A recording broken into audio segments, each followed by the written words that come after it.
Bonjour à tous et toutes. Nous poursuivons aujourd'hui notre cours magistral qui était notre premier cours. Donc, vous vous rappelez la distinction qui existe entre les CM et les TD. Les CM concernent ce qui relève de l'enseignement ou de la linguistique pour les deux premiers, quand les TD relèvent de la grammaire et de la dissertation, et les TP de la pédagogie.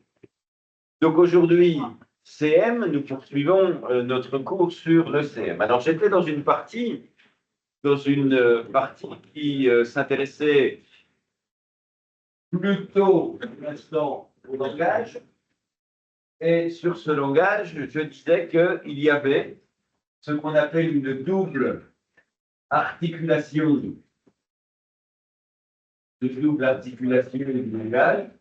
Cette double articulation, elle consiste en une capacité qu'a l'espèce humaine, c'est de fabriquer des idées, fabriquer des mots à partir d'une boîte à outils qui est un ensemble de sons. Nous avons 37 sons, phonèmes, le terme exact, phonèmes en français. Ces 37 phonèmes, la définition, c'est des unités, un seul son. Si je prends flo, ça fait 3 sons, fe, le, o. Si je prends sang, ça fait 2 sons, se, en. Donc, des unités. Ces unités relèvent d'un phénomène sonore, unité sonore, et distinctive, différentes les unes des autres. Alors, comment sait-on qu'elles sont distinctives, ces unités? Eh bien, parce qu'elles servent à fabriquer des mots qui eux-mêmes sont différents. Si je prends par exemple le son O et le son OU, ou le son U, entre rose et ruse, il y a une différence évidemment qui est que ce n'est pas du tout le même objet. C'est une fleur, une ruse, c'est un traquenard, une ruse, c'est un piège. Deux sont différents, qui fabriquent donc deux mots différents eux-mêmes. Le mot est à peu près le même au point de vue de ses sonorités, sauf un son, mais renvoie à deux réalités différentes. Si je vous dis que mon voisin est court sur pattes, c'est un A fermé, mais on mangera non pas des pâtes, mais on mangera des pâtes, c'est un A ouvert. Donc A fermé, A ouvert, il y a des distinctions de mots qui renvoient, les mots différents qui renvoient à l'usage de ces sons différents. Les sons servent donc de boîte à outils pour distinguer des objets. Entre O et O, si je vous dis que j'ai déposé des cônes sur la route, sur le trottoir, des cônes sur le trottoir, ce n'est pas la même chose qu'avec un O ouvert qui donne plutôt une insulte. Le résultat, c'est donc que nous avons une boîte à outils avec des sons différents. Celui qui a émis cette définition de la double articulation, qui s'appelle André Martinet, né là en 1965, André Martinet constate que si théoriquement il y a 37 sons du français, il n'empêche qu'un français de ces années 60, en général, n'en utilise que 31, en fonction des accents locaux. En fonction des accents locaux, nous avons des télescopages de sons, nous avons des capacités à discriminer certains sons différemment. Par exemple, le futur de la première personne est théoriquement en « et », je viendrai demain, quand le conditionnel est en « et », je viendrai peut-être demain. Mais sud de la France, Toulouse, par exemple, a tendance à confusionner les deux, à ne pas faire cette différence-là. Donc il y a 37 phonèmes, mais la capacité des individus à les distinguer n'est pas toujours identique d'une région à une autre. Une remarque aussi, alors là on entre un petit peu dans le cœur du problème, dans les détails. Les phonèmes ne sont pas tout à fait en linguistique la même chose que les sons. Les sons. Les phonèmes, on les écrit entre crochets. Quand les sons, on les écrit entre barres verticales. Le français utilise un peu plus de sons que 37, parce que nous avons des prononciations, parfois de phonèmes, qui peuvent être différents. Il y en a un, alors je ne parle que de celui-là, parce que ça a une incidence parfois sur ce que vous pourriez lire dans les livres de grammaire, c'est le son R, qui finalement a trois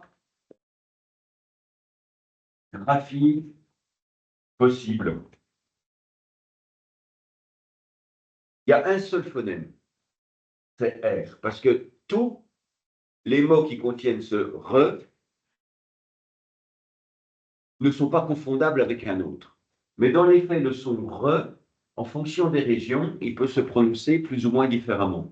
Celui-là, théoriquement, ce son qui est écrit avec le R majuscule, c'est le son re. C'est celui de l'accent bourguignon. Le re, euh, la route est fermée, la route est fermée. C'est celui que la plupart des langues du Sud possèdent. La route est fermée, l'espagnol, le grec ont des re. Le R inversé, comme ça, c'est le nôtre, standard. R, la route est fermée. Et puis en minuscule, comme ça, c'est celui plutôt de l'accent parisien qui est très guttural. La route. La route est fermée. Fermée. Il n'empêche que si vous dites route, route, route, c'est le même objet qui est désigné. Dans tous les cas, c'est la même chose.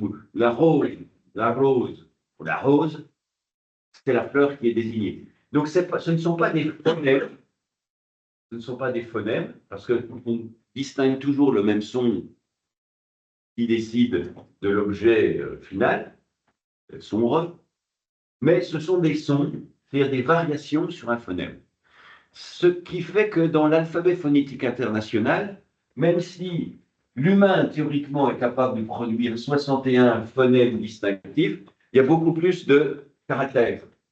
Il y a beaucoup plus de caractères parce qu'on a des accents locaux qui peuvent jouer. Je vous donne un autre exemple sur une autre langue, le son I, qui est donc un phonème. Il n'empêche qu'il a des variations de prononciation, qu'il a 5 variations de prononciation en grec. Parce qu'il y a 5 lettres différentes en grec qui peuvent fabriquer son I, et il n'est pas toujours prononcé de la même façon. Mais ça reste quand même le son I, mais avec des variations. Résultat, dans l'alphabet phonétique international, on n'a pas 61 caractères, on en a beaucoup plus, parce que s'il y a 61 phonèmes, ces phonèmes peuvent se prononcer plus ou moins différemment, individuellement, comme F par exemple. Donc quand on a un mot écrit, une lettre pardon, écrite entre barres verticales, on parle de son, entre crochets, on parle de phonème. En français, 37 phonèmes. Et ces phonèmes, c'est le tableau que je vous avais distribué, ils s'acquièrent de manière relativement différente en fonction des âges. Alors là, on va aborder une information qui sera beaucoup réactivée lorsque vous travaillerez en particulier sur la maternelle. L'enfant, quand il naît, il a la capacité à distinguer les 61 phonèmes, c'est-à-dire qu'on a un système auditif et un cerveau assez vierge en quelque sorte, où tous les phonèmes sont traités de la même façon. Et puis l'enfant va entendre, entre 0 et 3 ans, il va entendre les sons restreints de sa langue, les 37 du français. Ce qui fait que le cerveau va en quelque sorte se spécialiser. les zones auditives vont se spécialiser, et ils vont se spécialiser dans les sons de sa langue. Et on va perdre la capacité à différencier, à produire les phonèmes qui ne sont pas ceux habituels de notre langue. Voilà pourquoi il nous est toujours très difficile de prononcer, quand on apprend au collège une nouvelle langue, de prononcer les sons qui sont typiques de l'allemand ou du grec, le par exemple. Hein, c'est pas ish, c'est un soufflement vers le bas. C'est assez difficile, voilà, en soi, on peut le fabriquer, mais quand il est dans un mot qu'il faut alterner avec les autres phonèmes, c'est toujours un peu compliqué. Pourquoi? Ben parce que notre système vocalique, à la fois auditif et de production, eh bien, il s'est spécialisé, il a perdu cette faculté à discriminer et à produire. Donc le cerveau se spécialise. Et il se spécialise lentement, très lentement. Certains sons, comme le son ch, par exemple, ou le son ze, peuvent être véritablement intégrés par un enfant que vers 6 ans, 7 ans. Donc quand il est en CP. Un enfant de maternelle peut, sans avoir de retard du tout dans sa maturation, peut très bien ne pas distinguer le se et le che. Et c'est quand il arrivera vers 6-7 ans qu'il saura cette distinction. Le résultat, c'est qu'il est très difficile de travailler sur les notions de dyslexie avant quasi la fin du cycle 2. C'est-à-dire que si à 7 ans et demi, un enfant commence à manifester des difficultés pour produire un son ou un autre, ben c'est là qu'il faut se demander s'il n'a pas un petit problème qui soit pas simplement une maturation un peu lente, mais un petit problème ou un petit retard de phonologique. Mais à 7 ans et demi, vous voyez, il est déjà en CE1, peut-être même en CE2 pour certains. Donc c'est très tardif.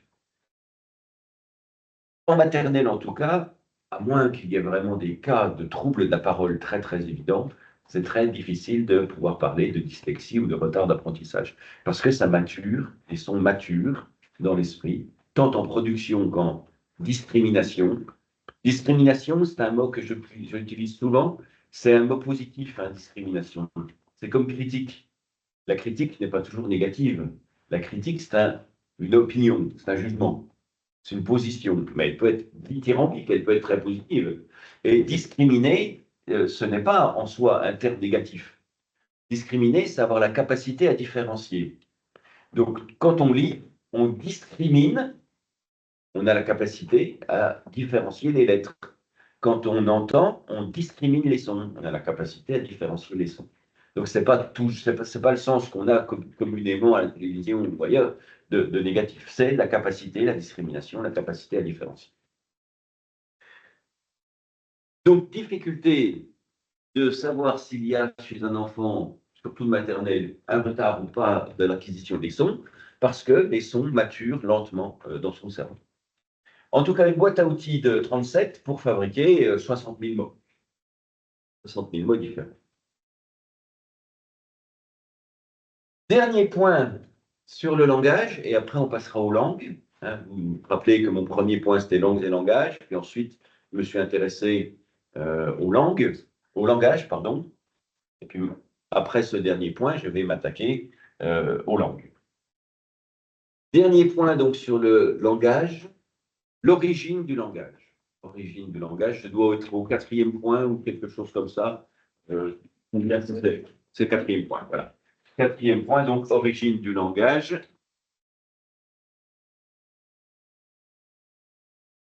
Alors, attendez, on va faire 2 secondes de pause, je vais mouiller ça.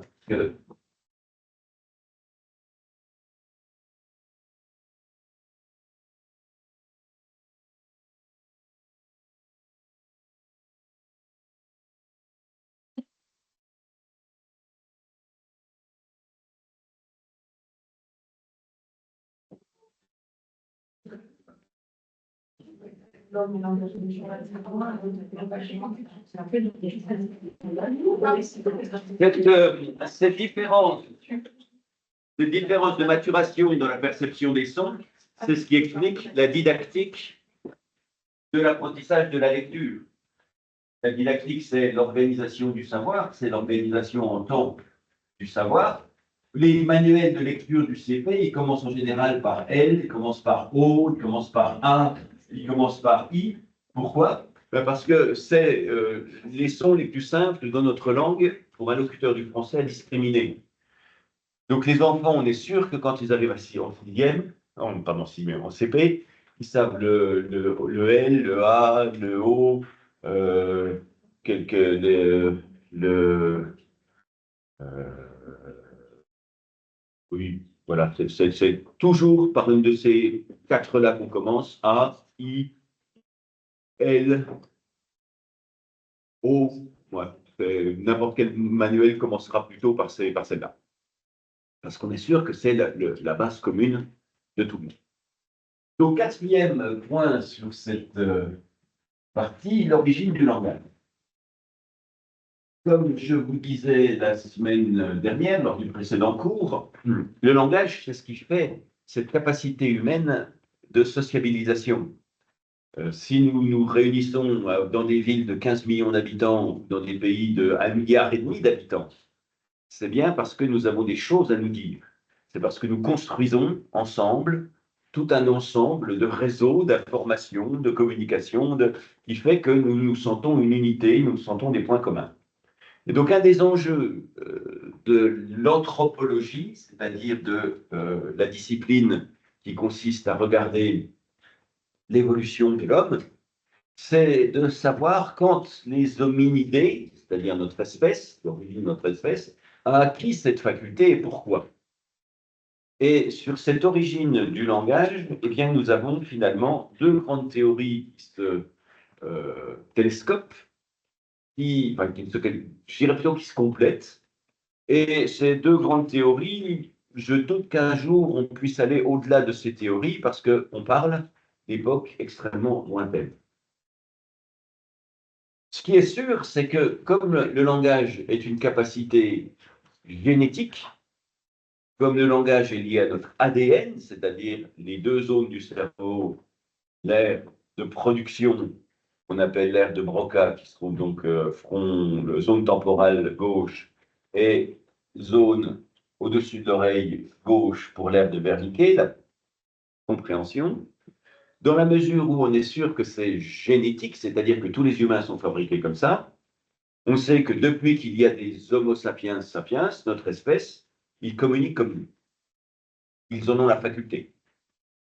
Mais est-ce que les autres espèces humaines antérieures ou concomitantes qui vivaient à la même époque ont cette capacité ou avaient cette capacité? Eh bien, c'est en observant leur cerveau qu'on peut essayer de regarder et c'est en essayant d'analyser les différents langages que l'on connaît que l'on peut essayer de déterminer comment notre espèce en est arrivée à fabriquer ce type de langage-là. Je parlais la dernière fois de l'homme de Néandertal, cet homme de Néandertal qui nous ressemble beaucoup, avec lequel les Européens ont vécu plusieurs milliers d'années. Vous savez que l'Homo sapiens sapiens, dans l'état de nos connaissances, et elles sont très changeantes, hein, mais disons que dans l'état de notre connaissance, c'est une créature africaine. C'est-à-dire que les Homo sapiens sapiens viennent plutôt de la corne de l'Afrique, c'est-à-dire le coin du côté de l'Éthiopie. Et puis, ils se sont répandus dans le nord, ils ont progressé sur toute la planète, mais ils sont venus dans la zone européenne. Et sur cette zone européenne, il y avait déjà des hominidés. Il y avait déjà des créatures humaines qui étaient les Néandertals. Les Néandertals, c'est un peu les autochtones, en quelque sorte, de l'Europe. Et ces Néandertals, ils ont des capacités cérébrales différentes des nôtres parce qu'ils ont un crâne différent et ils ont un cerveau différent. Comme je disais la dernière fois, ils ont un cerveau plus gros que le nôtre, mais sur la partie arrière. La partie arrière, c'est les zones de la vue. Donc, vous avez sans doute une vue différente de la nôtre. Mais tout l'enjeu est de savoir si les zones du cerveau qui servent à la communication étaient présentes et à quel degré elles étaient présentes. Donc, les dernières recherches qui sont faites montrent que, effectivement, ces zones devaient être plus ou moins identiques. Ce qu'on sait, c'est que sur l'appareil vocalique, corporelle, l'homme de Néandertal était comme nous. C'est-à-dire qu'il a une glotte, il a du cartilage au niveau du larynx, il a des poumons, bon. Donc il est capable de fabriquer des sons mécaniquement. Le problème, c'est évidemment du côté cérébral. Quelles sont les deux espèces animales qui ont la même capacité que nous à fabriquer les mêmes sons que nous, corporellement parlant? Il y a deux types de bestioles dont on dit qu'elles parlent. C'est quoi?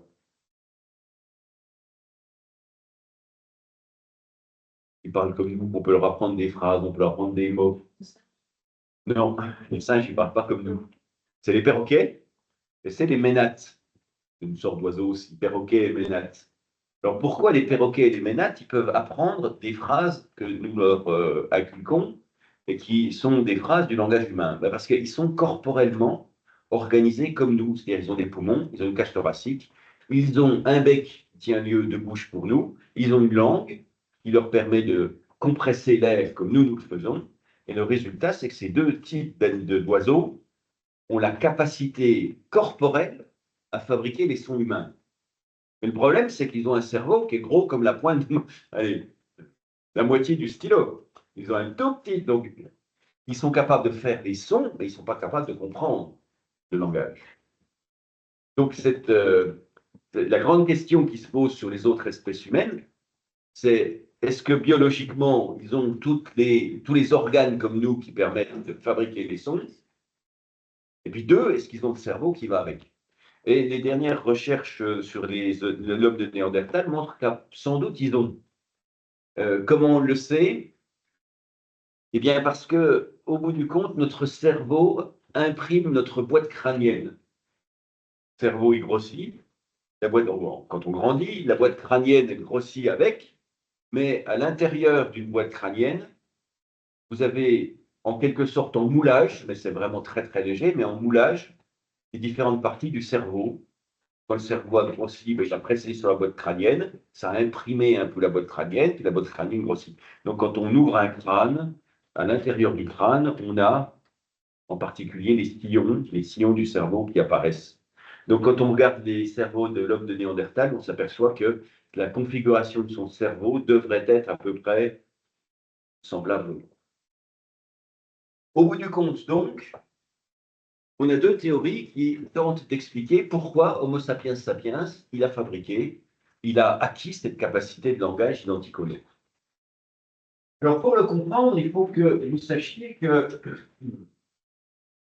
une dernière chose, la capacité de langage humaine, elle consiste en deux grandes facultés. Il y a deux grandes facultés qui sont liées au langage humain, qu'on appelle le langage en situation et qu'on appelle le langage d'évocation. Je vous en ai déjà parlé de ces deux-là ou pas? Non? Et quelqu'un d'autre vous en a parlé dans les cours? Peut-être pas encore. Bon, ça va venir.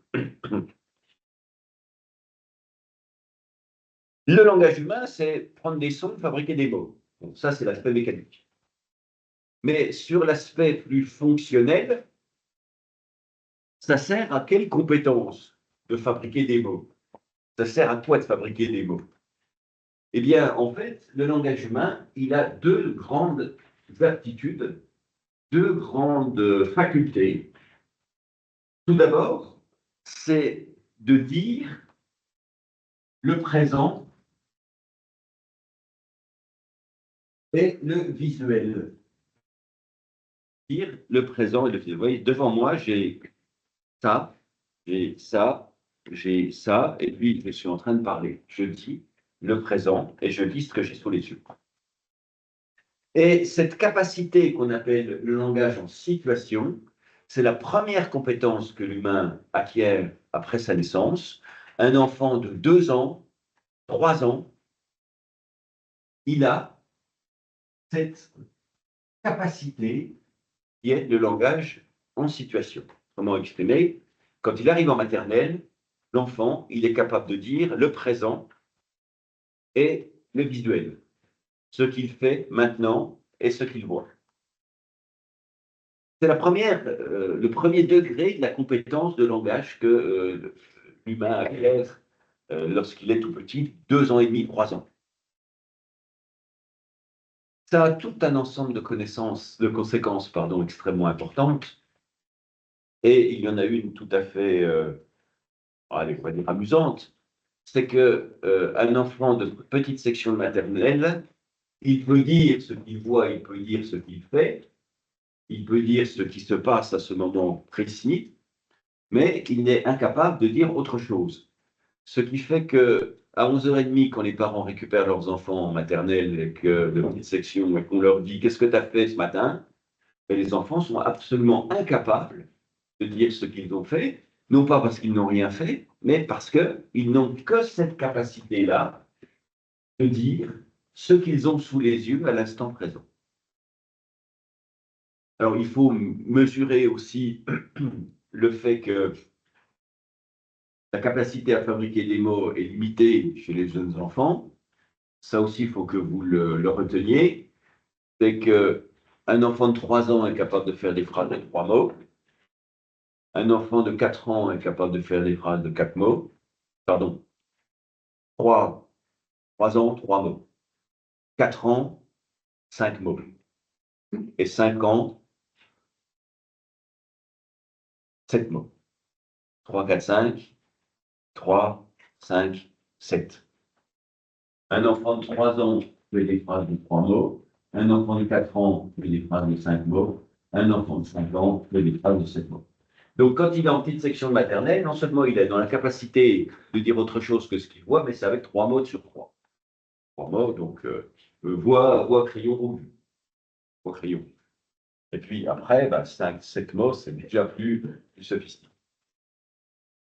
Et l'objet de l'école maternelle, voilà, l'objet global de l'école maternelle, c'est de le faire passer, parce que son cerveau évolue, son cerveau mature, son cerveau grandit, de cette capacité de langage en situation vers l'autre grande capacité du langage humain, qui est celui qu'on appelle le langage d'évocation, qui a 2 grandes dimensions, qui a la chronologisation.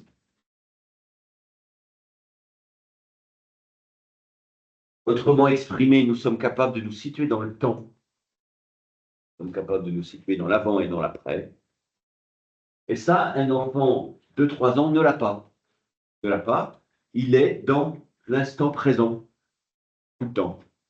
D'où, quand les parents leur disent qu'est-ce que tu as fait ce matin, l'enfant, il ne sait même pas s'il a déjà mangé, s'il n'a pas déjà mangé, si on est le matin, si on est le soir, il ne sait rien du tout. Il est dans l'instant présent.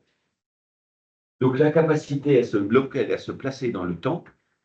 Et la deuxième, la capacité à fabriquer l'hypothèse de la causalité.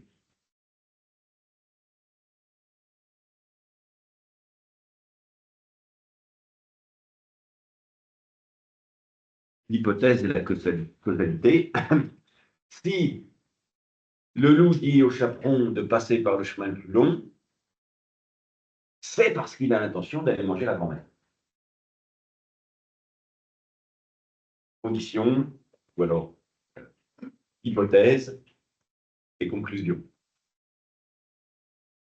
Si je fais cela, alors il se passera cela. Et tout le cycle 1, au point de vue du langage, a cet objectif-là de livrer des élèves qui acquièrent pleinement la capacité du langage d'évocation, c'est-à-dire se placer dans le temps et arriver à faire des hypothèses, des relations de causalité. Toutes les activités de rituel en particulier, vous allez bientôt faire un stage, vous irez observer des maternelles. La première demi-heure, 8h40, 9h, la première demi-heure, c'est ce qu'on appelle les rituels. Et ces rituels, on peut avoir l'impression qu'ils servent à donner la date, à dire le temps qu'il fait, à compter les absents pour savoir qui est là, qui n'est pas là. Ça, c'est ce qu'on fait faire aux élèves. Mais ça n'a que comme objectif la capacité à entrer dans ce système temporel et entrer dans cette idée de cause à effet. On va lire une histoire aux enfants Et puis après, on va leur donner 3 images et puis on va leur demander laquelle de reconstruire l'histoire. Le chaperon est avec sa mère, le chaperon est avec le loup, le chaperon est avec la grand-mère. C'est laquelle la première? Ben, c'est pas pour qu'ils connaissent le chaperon rouge. Eux, ils connaissent le chaperon rouge. C'est une histoire qui appartient au patrimoine collectif. Mais c'est surtout pour qu'ils commencent à entrer dans cette idée qu'il y a un défilement, et ce défilement, c'est celui du temps. Il y a un avant, il y a un après. La chronologisation. La maternelle en soi a 3 objectifs.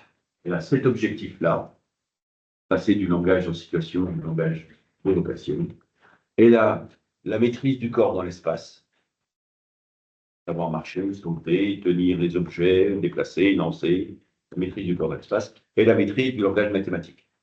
1, 2, 3, 4, 5, jusqu'à 10. Voilà pourquoi sur chaque site de l'INSPE, vous avez 3 profs de base dessus fixes. Vous avez un prof de français, c'est pour ça, un prof d'éducation physique et sportive, c'est pour le corps dans l'espace, et un prof de mathématiques, c'est pour l'entrée dans le langage mathématique. Donc les 2 capacités essentielles du langage humain, sa mécanique, c'est de prendre des sons pour fabriquer des mots, mais la capacité à laquelle ça renvoie, c'est à dire le présent, à se placer dans le temps et à organiser des causes et des effets avec entre-temps des hypothèses. Et donc, là, à partir du moment où vous savez cela, eh bien, c'est assez simple. Il y a 2 hypothèses sur les raisons qui font que l'humain s'est fabriqué un langage avec une double articulation comme le nôtre.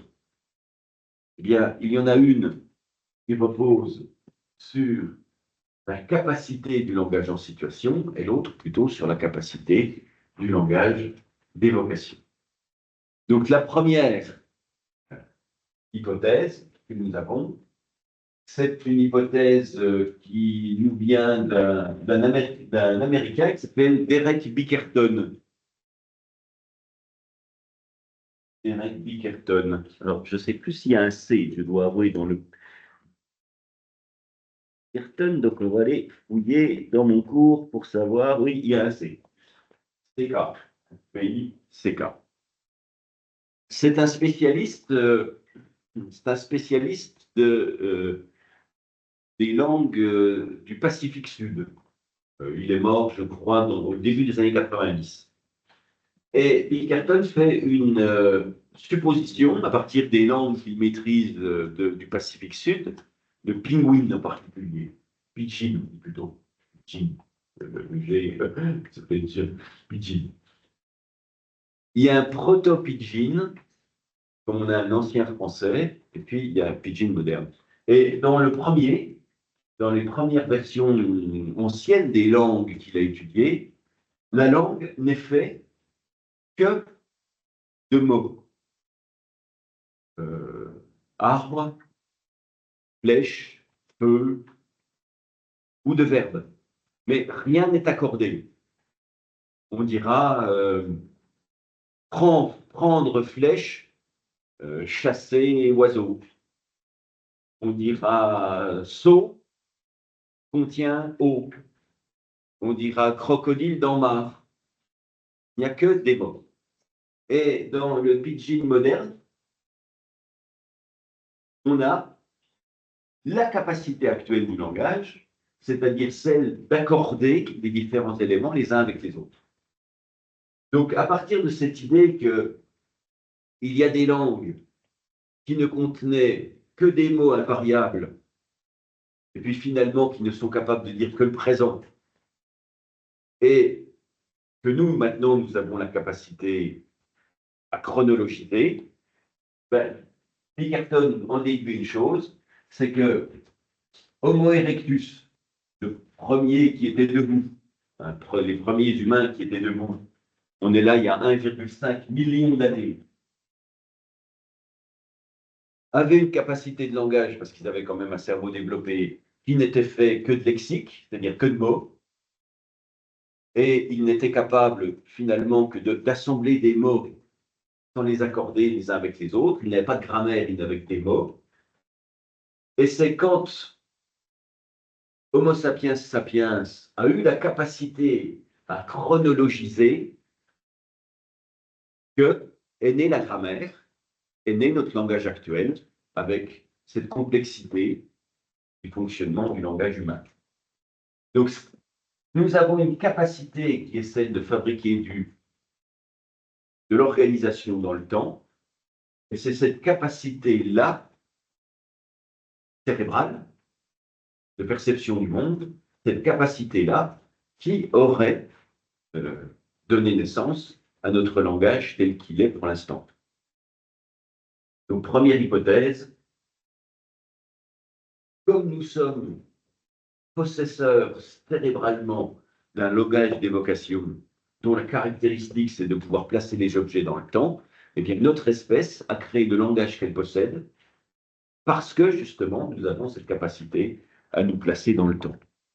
Et puis l'autre théorie qui n'est pas 2S ou 1S, je ne sais jamais, hop, de Salles, 2L, Jean-Louis de Salles. Nous avons une autre théorie qui repose sur l'autre élément d'un spécialiste plutôt des langues informatiques, d'ailleurs, qui s'appelle Jean-Louis de Salles, qui lui pense que l'origine du langage humain est liée plutôt à l'autre élément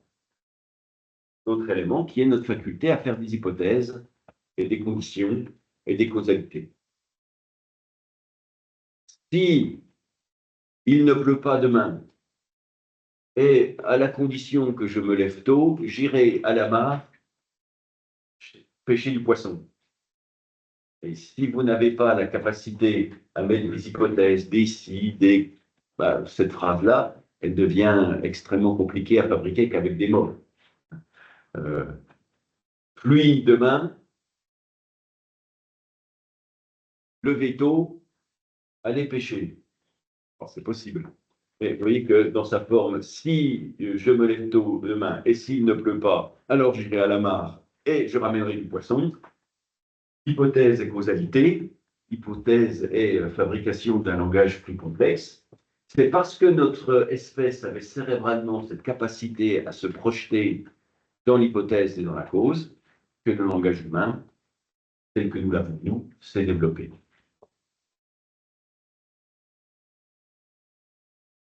Ces deux questions-là que j'ai posées successivement, la première question que j'ai posée, c'est qu'est-ce que c'est que le langage humain? C'est une double articulation. Et cette double articulation, elle nous donne deux compétences essentielles, parler du présent ou langage d'évocation. Et la deuxième question que je posais, c'est, mais ça vient d'où? Comment ça se fait qu'on a ça? Donc, comment ça se fait que notre langage à nous, il est fabriqué comme cela? Et la réponse, c'est évidemment liée à notre ADN, mais c'est parce que nous avions une compétence qu'au bout du compte, le langage s'est fabriqué pour utiliser cette compétence. Mais laquelle est première?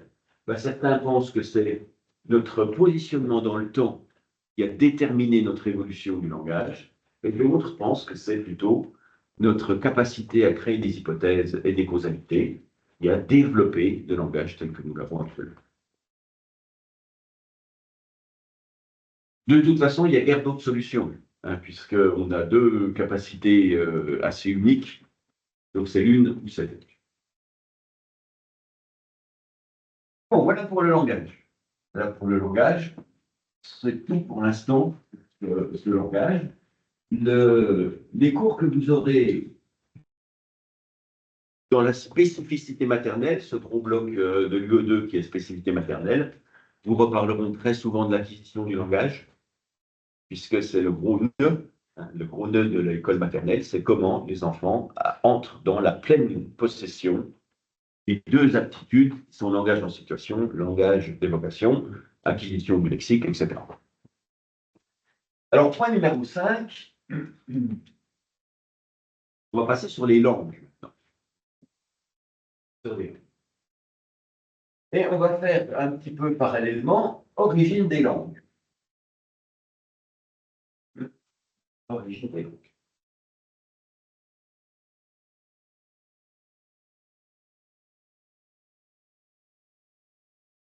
250, 300 000 ans, l'Homo sapiens, Donc, depuis 300 000 ans, il a l'aptitude, le langage, et il l'applique avec des langues. Il l'applique avec des langues. Quelle langue? Ça, on n'en sait rien. Et on n'en sait rien pour une raison toute simple, c'est que l'écriture des langues, l'écriture est très très récente par rapport à l'humain. Si on fait un humain qui a 200 000 ans, ne serait-ce que 200 000 ans, on écrit depuis à peu près 5 000 ans, un peu plus de 3 000 ans. 3007 avant Jésus-Christ. 3007 avant Jésus-Christ. Donc nous avons des traces écrites des langues depuis 6 000 ans, disons, 6 000 ans, alors qu'on parle depuis 300 000 ans. Donc forcément, il y a de l'information que nous n'avons pas. La grande question qui s'est longtemps posée, c'est d'où venaient les langues. D'où venaient les langues, c'est-à-dire pourquoi les humains avaient des langues différentes. Et cette réponse en Occident, cette question a eu une réponse toute simple pendant très longtemps, pendant plusieurs milliers d'années, qui était la réponse biblique. La réponse biblique. Alors dans la Bible, les langues, pardon, elles viennent d'où? Il y a un épisode de la Bible qui dit donne l'origine des langues. Est-ce que quelqu'un sait quel épisode?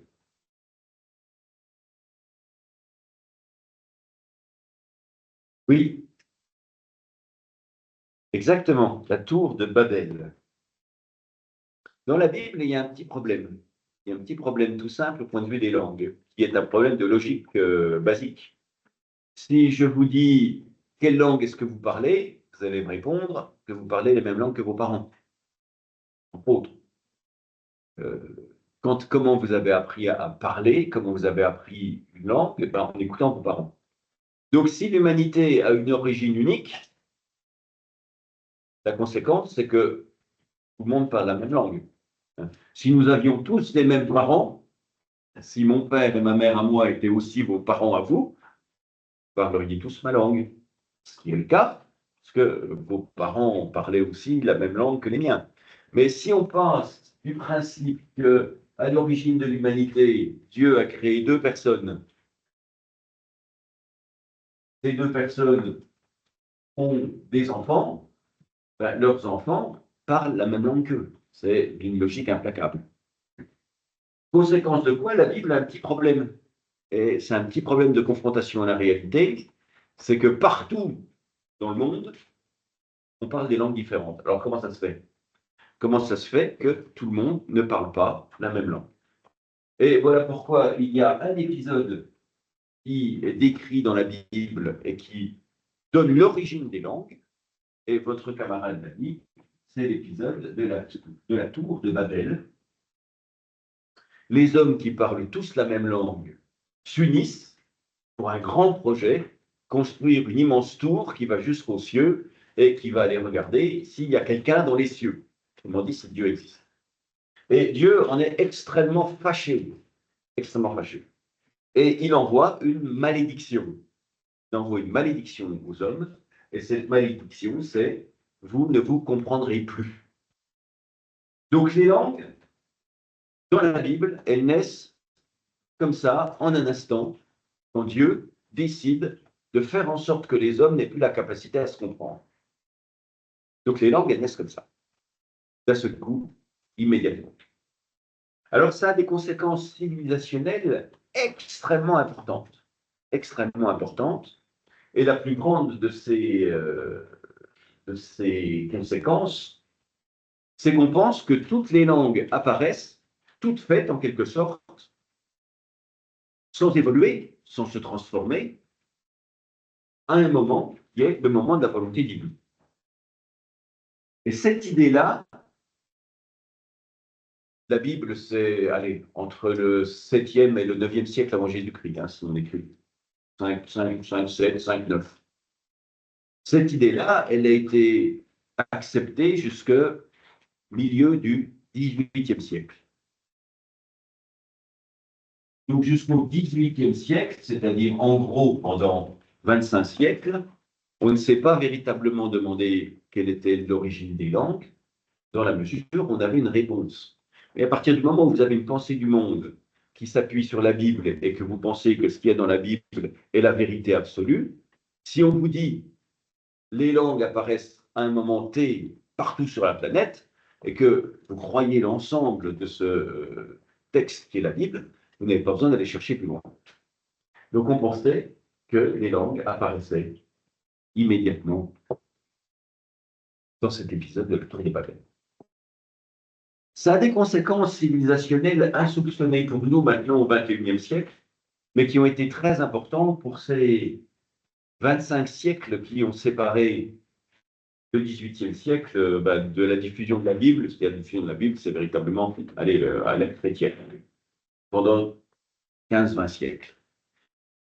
La conséquence que ça a, c'est que on pensait que tous les mots avaient, tous les objets, pardon, avaient un nom d'origine dans la langue de Dieu, et que ces noms d'origine étaient cachés dans les langues telles qu'elles existaient à notre époque. Alors, pour le comprendre, il faut reprendre justement l'épisode de création du monde dans la Bible. Comment Dieu fait-il pour créer le monde? Il le nomme. Il le nomme. C'est-à-dire qu'il dit quelque chose, et ce quelque chose existe. Il dit lumière, et la lumière fut. Il dit océan, et l'océan fut. Il dit, bon, etc. Il nomme les objets, Dieu nomme les objets, et ces objets existent. La conséquence que ça a, c'est que tous les objets du monde ont, dans la langue parlée par Dieu, ils ont un nom qui leur est propre. Et vous retournez le bureau, puis en fait, en dessous, il y a marqué un nom. C'est le nom que Dieu leur a donné quand il les a créés.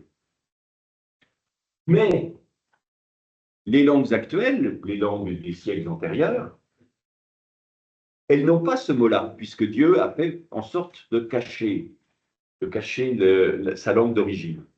Il a créé une malédiction qui fait qu'on ne parle plus la même langue qu'Adam et Ève, qui eux-mêmes parlaient la langue de Dieu, puisqu'ils ont été créés par leur père, c'est Dieu, donc ils parlent la langue de Dieu.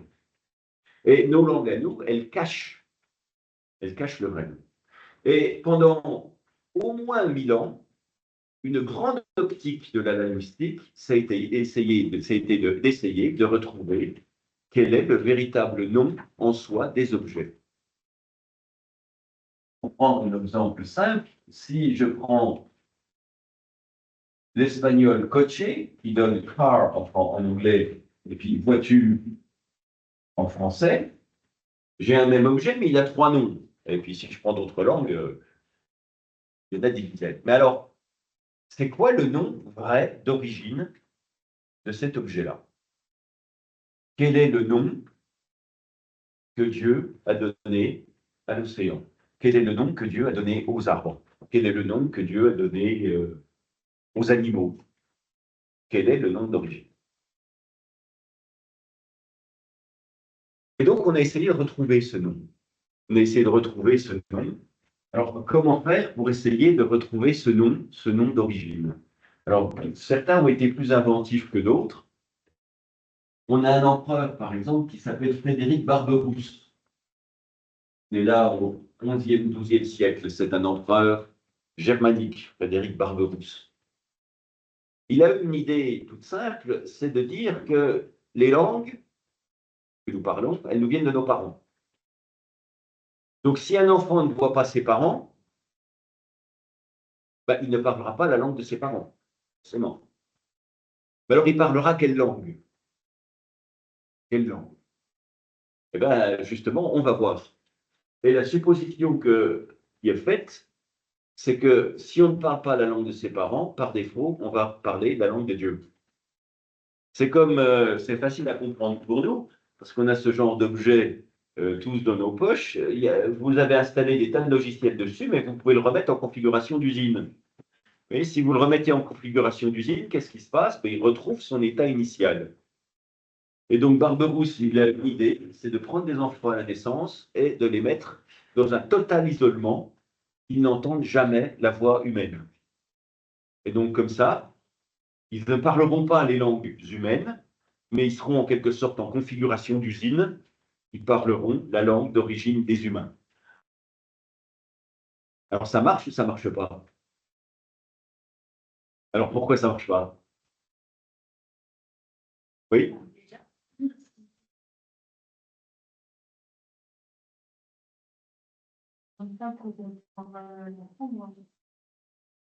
L'apprentissage des langues, hein, des phonèmes, je l'ai dit tout à l'heure, si on discrimine les phonèmes et puis on les tient et puis on sait les prononcer. Donc, si on n'apprend pas de langue, on n'a pas la capacité à les produire ni à les comprendre.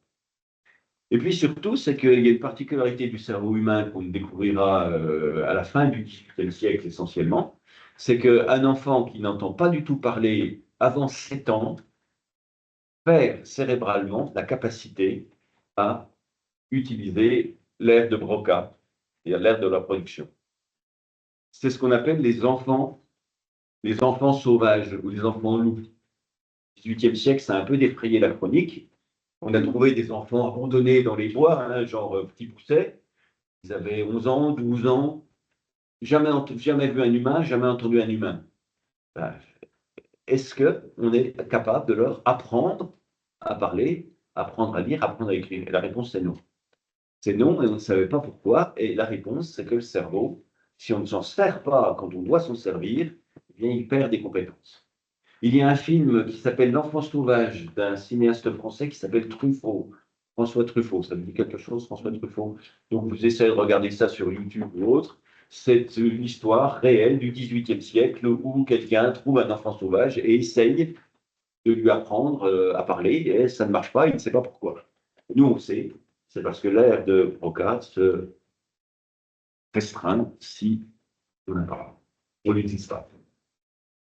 Les derniers à croire cela, que tous les objets ont un vrai nom dans la langue de Dieu, qui est leur nom d'origine, et puis que les langues les plantent, les derniers à croire ça, c'est les philosophes du XVIIIe siècle. Celui vraiment qui y croit encore, c'est un Allemand qui s'appelle Leibniz.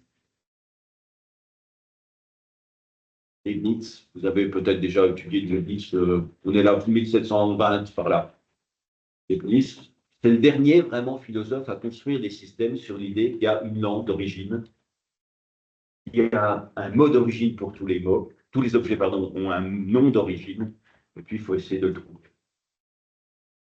Mais on n'y croit plus trop. Hein, on n'y croit plus trop à cette époque-là parce qu'on sait que les langues évoluent. On sait quand même que les langues évoluent, donc elles ne vont pas plus apparaître comme ça. On a un philosophe français qui s'appelle Beaurieux, B-E-A-U-R-I-E, c'est pas le plus connu. Il écrit un roman qui s'appelle, on est 1750 par là, qui s'appelle L'enfant de la nature. L'enfant de la nature, c'est une expérience à la Barberousse. C'est-à-dire qu'on élève un enfant dans un tonneau. On le prend tout petit, on le met dans un tonneau et on dit que jamais il n'entende quoi que ce soit. Et puis un jour, il y a une abeille qui entre dans son tonneau. Ça fait bzzz. Alors c'est l'émerveillement, il entend pour la première fois des choses. Puis un jour, il entend une voix qui est laissez-le donc ce chiot. Donc, ben alors, il commence à comprendre des choses. Et finalement, avec cet ouvrage, L'enfant de la nature, l'élève de la nature, ben, voilà, on sait déjà que pour parler, les enfants doivent entendre quelque chose. Il partira en Amérique, il rencontrera des Indiens, il apprendra à parler, il acquérera la sagesse. Bon, après, c'est une histoire un peu plus que la praline. C'est une histoire qu'on appelle du bon sauvage. Bon sauvage, c'est le mythe du bon sauvage, tel qu'il s'exprimait aussi chez Rousseau et chez d'autres. On n'y croit plus. Hein, on n'y croit plus. Et il y a un autre grand roman sur cette question-là, sur le fait que le langage, ça s'acquiert, c'est Frankenstein. Frankenstein. Vous en avez déjà entendu parler de Frankenstein, c'est une affreuse création. C'est un auteur qui s'appelle Mary Shelley. Shelley en anglais. C'est H-E-2-L-E-Y. 1818. Frankenstein, c'est un jeune étudiant, il veut créer une créature vivante à partir de morceaux de cadavres. Il va dans les cimetières, il assemble un truc, et puis on ne sait pas trop comment, cette électricité, il arrive à lui redonner la vie. La nuit, pour le coup, la créature, elle est en configuration d'usine. Hein, c'est-à-dire, comme elle est faite plein de morceaux, elle parle rien. Mais alors, qu'est-ce qui va se passer? Eh bien, comme Shelley sait que le langage, ben, ça s'acquiert, la créature va s'enfuir et elle va se cacher dans une soupente pendant plusieurs mois où elle va écouter une famille parler. Et le père de famille, tous les soirs, il lit des histoires à ses enfants et il va apprendre le langage comme ça. Et donc, il saura parler, il saura écrire aussi un peu magiquement, comme ça, bon. Mais c'est par l'écoute. Et on n'y croit plus. On n'y croit plus à cette histoire que les objets auraient en eux-mêmes, dans la langue de Dieu, un vrai nom, et puis que ce nom, on va le redécouvrir en éliminant les langues qui polluent en quelque sorte la compréhension humaine. Il y a un grand linguiste italien qui s'appelle Umberto Eco. Umberto Eco, il est mort allez, en 2016, par là. Umberto Eco. On fera des dissertations sur Umberto Eco, des textes d'Umberto Eco. Et il a fait son premier roman de grand succès, c'est Le nom de la rose. Ça vous dit quelque chose, ce nom de la rose? Vous avez vu peut-être l'adaptation en film avec Sean Connery de Jean-Jacques Hano. Non, le nom de la rose, ça dit rien à personne. Bon, bah, faut aller voir ça. Ça fait partie aussi des choses à aller voir. C'est une abbaye, on est au XIIIe siècle, et c'est une grosse réserve de livres. Et les moines commencent à être assassinés. Les moines commencent à être assassinés les uns après les autres. Je ne sais pas pourquoi, et donc un moine va mener l'enquête. Et la raison de cette enquête, je vous l'ai dit, parce que on l'apprend à la fin, mais ça ne vous perturbera pas la compréhension de la chose. L'idée, en fait, de ces meurtres, c'est qu'ils ont un livre, qui parle du rire, de la comédie, de la plaisanterie, qui est la comédie d'Aristote. Ils ont un livre, donc, qui a des mots. Il y a des mots, et ces mots renvoient à des sujets interdits. Rire, plaisanter, s'amuser. Et comme ces moines sont persuadés que quand on a le mot, la réalité va avec, les objets vont avec les mots, parce que c'est la Bible qui le dit, Dieu dit, je veux un platane, et le platane arrive, eh bien les moines tuent tous ceux qui ont accès à ce livre-là. Et c'est l'explication du titre, le nom de la rose, c'est-à-dire qu'on n'a pas peur de la rose spécialement, on n'a pas simplement la fleur, mais l'enjeu, c'est de savoir le nom, comment cet objet s'appelle en fait. Nom de la rose, ça, l'adaptation cinématographique, tant que le roman vaut le. Bon, donc, question origine des langues. Ben, pendant longtemps, on a cru que les langues, elles apparaissaient toutes magiquement à cause du livre de référence de la civilisation occidentale, à savoir la langue. Mais à partir du XVIIIe siècle et surtout à partir du XIXe siècle, on a commencé à étudier les langues dans leur aspect historique. C'est-à-dire qu'on savait que les langues, elles se transformaient. Si je prends le mot père, le mot padre en espagnol, on voit quand même que ces langues-là, ces mots-là, pardon, ont un air de famille. Et s'ils ont un air de famille, ben c'est parce qu'ils ont un ancêtre commun qui est le latin, ce sont des langues latines, et on retrouve dans les langues, dans le mot d'origine latin, on retrouve un air de famille. Et on sait comment l'italien ou l'espagnol a fait pour dériver du latin, on sait comment le français a fait pour dériver aussi du latin, on sait les règles linguistiques qui les font dériver. Il faut que vous imaginiez que les langues, les unes avec les autres, elles se télescopent. Les langues avec les unes avec les autres, elles se mélangent. Les langues, les unes avec les autres, elles s'interpénètrent. Dans un monde où tout est oral, dans un monde où les langues ne sont pas écrites, mais elles sont simplement prononcées, vous entendez des choses, vous entendez des phonèmes. Ces phonèmes, vous les reproduisez plus ou moins en fonction de votre propre langue. Vous fabriquez des mots, vous télescopez des mots. Les langues, elles sont en perpétuelle transformation. Je vous avais donné un exemple d'un ami qui m'avait dit qu'il avait cassé le grille-pain. Il emploie dans la langue française des mots en anglais. Voilà, j'ai Fackeltoster, c'est un verbe anglais qui est conjugué au passé composé français. Donc les langues, elles s'interprètent. Donc, sur la Méditerranée qui a été conquise par les Romains, où le latin s'est diffusé, ce latin, à tel endroit, il s'est modifié avec les langues locales, ça a donné le roumain. À tel endroit, il s'est modifié, il s'est télescopé avec les langues locales, ça a donné l'italien, ça a donné l'espagnol, ça a donné l'ancien espagnol, l'ancien latin, l'ancien, roumain, etc. Ça donne des modifications différentes. Donc on sait comment le français, il est passé de ce qu'il est actuellement à ce qu'il était originellement, c'était le latin. Il y a des règles. Si vous étiez, si vous prépariez le CAPES de lettres, on passerait une année à 3 heures par semaine, 2 heures par semaine, à apprendre les règles de transformation du français jusqu'au latin. Je vous donne un exemple. On sait que autour du IIIe siècle avant Jésus-Christ, les voyelles finales du latin ne se prononçaient plus. Les ou les a ne se prononçaient plus. Donc on les a remplacés par des ça c'est le IIIe siècle. Et on sait que vers le IXe siècle, les voyelles qui n'étaient pas accentuées, on accentue, on ne dit pas fabula, on dit fabula. Fabula. Donc on accentue la première, fabula. Ben, comme c'était des langues orales, les voyelles au IXe siècle non accentuées ont disparu aussi. Donc ça donne quoi en ancien français et ça donne quoi en français moderne? Ben, ça donne fable. Celle-là disparaît au IIIe siècle, celle-là disparaît au IXe. Il reste de ça. Si je vous dis tabula,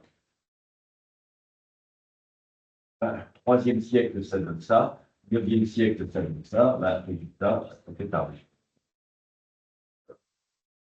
Si je vous dis ornamentum, ben, IIIe siècle, ça fait ça. IXe siècle, ça fait ça. Ben, ça fait ornement. Voilà. Donc, si vous voulez, il y a des règles qui sont des règles linguistiques où, en fonction des prononciations, il y a eu des habitudes qui ont été faites, qui ont transformé le latin d'origine en ce qu'il est au XVe siècle, en ce qu'il est aujourd'hui. Donc les langues, elles évoluent. Elles évoluent. Et on a cherché au XIXe siècle non seulement les règles qui font passer les langues d'aujourd'hui, du XIXe siècle, aux langues de 2000 ans avant, et les règles qui font que les langues d'il y a 2000 ans avaient des origines communes. Mais je disais tout à l'heure que père, ça dérive de pater, et ça dérive, ça donne toute une autre forme de choses. Mais dans une langue contemporaine du latin, qui est le grec, pater se disait pater, qui n'est pas pareil, c'est pas le même affaire, pater, pater. Ben oui, si padre et père sont communs parce qu'il y en a une avant, si ces deux-là sont communes, pas forcément, c'est une même avant. Donc on a cherché toutes les règles qui faisaient que les langues évoluaient les unes par rapport aux autres, se télescopaient, mais aussi se transformaient sur les siècles. On a donc déterminé ce qu'on appelle des langues mères, des langues plus anciennes que les autres. Là, on est en 2000, là, on est en 0. Ben, qu'est-ce qu'il y avait, si je fais un saut là aussi 2000, qu'est-ce qu'il y avait 2000 avant? Alors, qu'est-ce qu'il y avait 2000 avant? Le français, c'est une langue latine, ça dérive du latin, mais le latin, c'est une langue quoi? C'est quoi l'ancêtre du latin? Quelqu'un sait?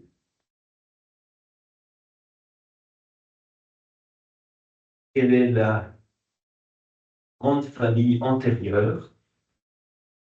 Quelle est la grande langue qui se parlait il y a 1000 ans avant Jésus-Christ et qui a donné naissance au grec, au latin et à tout? Oui, exactement. Exactement, c'est ce qu'on appelle les langues indo-européennes. Il faut imaginer que vous avez un groupe humain, nous par exemple, et ce groupe humain, on va se scinder. Vous, vous allez aller habiter au Canada, vous allez aller habiter en Namibie, et puis vous, dans le fond, vous allez aller habiter en Turquie. Au bout d'un certain temps, la langue que vous parlez, elle va s'interpénétrer avec les langues de Namibie, les langues de Turquie, les langues du Canada. Les langues vont se modifier. Mais il n'empêche que les langues que vous parlez, bah, elles ont une origine. Au début, vous parliez français, et puis ça s'est mélangé avec une autre langue. Et c'est cela le principe que l'on a cherché au XIXe siècle, c'est quelles étaient les langues les plus anciennes qu'on pouvait trouver, qui donnaient naissance, par transformation, aux langues de l'Antiquité et aux langues actuelles. Et on a déterminé une langue, trois langues pour l'Europe tout entière, mais une majoritaire qui a donné naissance à une grande partie des langues de l'Antiquité, donc de maintenant. Et ce groupe, cette langue, on l'a appelée indo-européen parce qu'elle va, cette langue, se répandre sur l'Inde et sur l'Europe. On n'a pas cherché midi à 14 heures, on a appelé ça indo-européen. Et il y a 6 grands groupes de langues, 6 grandes subdivisions, 6 grandes évolutions des langues indo-européennes. Pour imaginer un groupe humain qui s'est scindé au cours des siècles en plusieurs phases, qui est allé là-bas et là-bas, un bout sur l'Inde, un bout sur l'Europe du Nord, un bout sur l'Europe du Sud, etc. De même que nous pourrions nous scinder dans différentes directions et nos langues se transformeraient, la langue indo-européenne, elle s'est scindée en 6 grands groupes, pour 6 régions géographiques, et donc pour une évolution en 6 grands groupes. Alors, il faut un peu savoir ça. Voilà, ce n'est pas la peine de savoir tout le détail, mais il faut quand même avoir un peu des informations sur ce que c'est que les langues indo-européennes.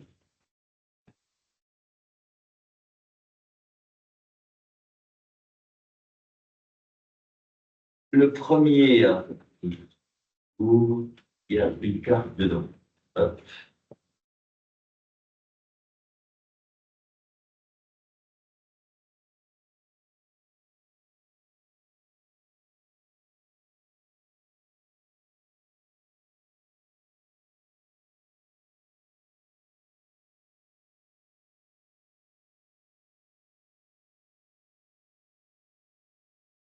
Il y a un premier grand groupe qu'on appelle donc le groupe indien.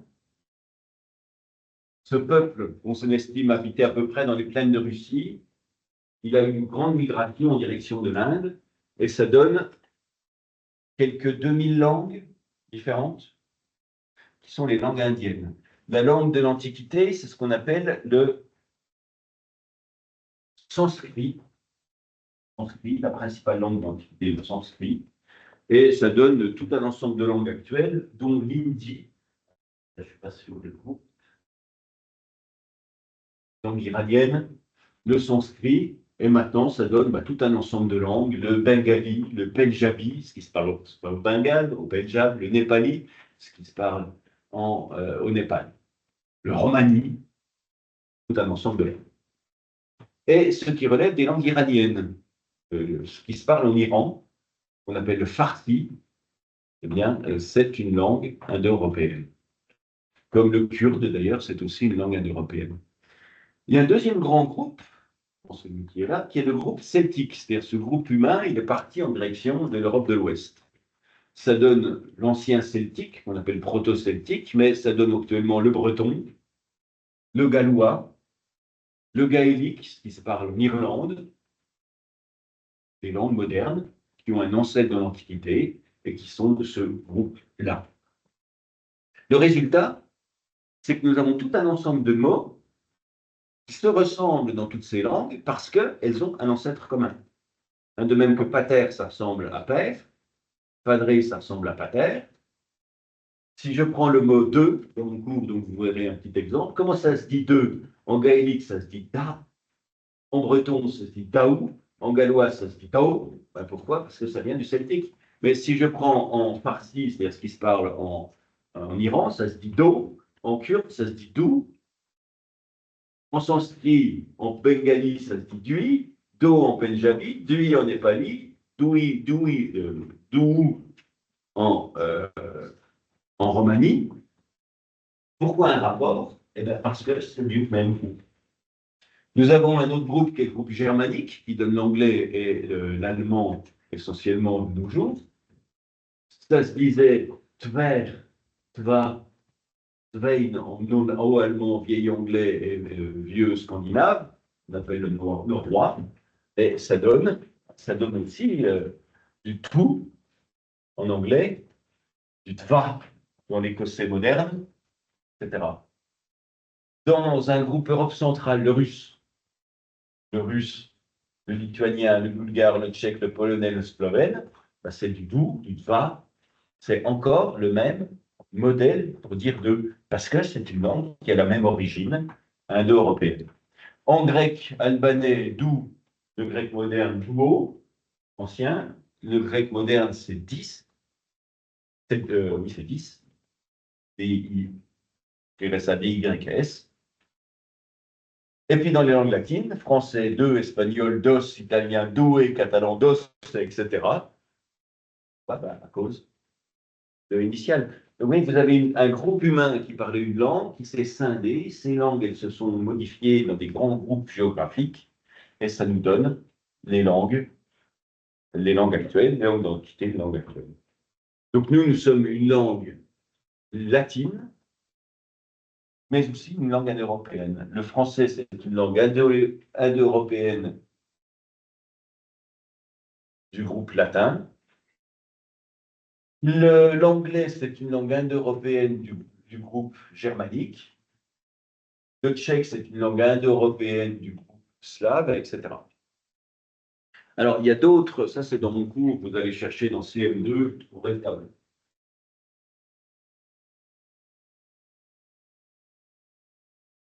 Il y a un autre grand modèle de langue qui se parle en Europe, c'est les langues qu'on appelle ouralo-altaïques.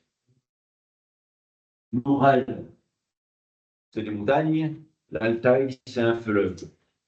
L'Oural, c'est des montagnes, et l'Altaï, c'est un fleuve. Donc, c'est des langues qui se parlent entre ces deux, cette montagne et ce fleuve. Ça donne le turc, ça donne le hongrois, ce qui se parle en Hongrie. Ça donne le japonais. Donc, il faut imaginer qu'on a un groupe humain qui s'est déversé tant sur l'Europe que sur l'Asie. Donc, des langues européennes, comme le hongrois. Et on sait pourquoi le hongrois, c'est une langue d'origine ouralo-altaïque, c'est parce qu'ils ont été colonisés pendant très longtemps, occupés très longtemps par les Turcs. Et puis, on a un troisième modèle de langue, c'est les langues chamito-sémitiques. C'est les langues qui, originellement, viennent de la Corne de l'Afrique, c'est-à-dire l'Éthiopie, mais on en a deux très importantes, qui se parlent en Europe, c'est l'hébreu et c'est l'arabe. C'est des langues d'origine chamito-sémitique, c'est la langue d'origine, on appelle ça chamito-sémitique, puis ça donnait tout un ensemble, dont l'hébreu et dont l'arabe.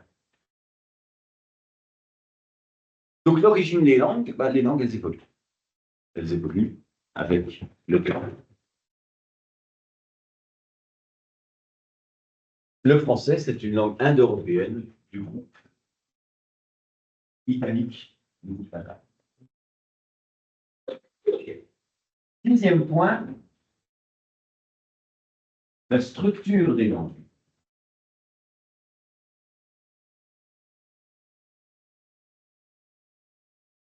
Les langues, elles organisent des mots, comme je disais tout à l'heure. Ce ne sont pas simplement des mots lexiques, mais c'est une organisation qu'on appelle aussi syntaxique, grammaticale, les mots les uns par rapport aux autres.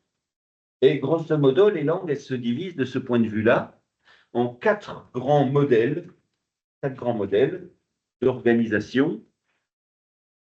On a un modèle comme le français, qui est tout à fait minoritaire. Sujet, verbe, objet. On dira, je mange des pommes. Je mange des pommes. Sujet, verbe, objet. ça représente à peu près 42% des langues. 42% des langues qui se parlent sur cette planète sont sur cette structure-là. On a un modèle sujet-objet-verbe. C'est le modèle majoritaire. L'allemand, par exemple, le latin. Mais c'est le cas aussi du japonais. Sujet, objet, verbe. On a 45% des langues qui reposent sur ce modèle-là. On a sujet, verbe, sujet, objet.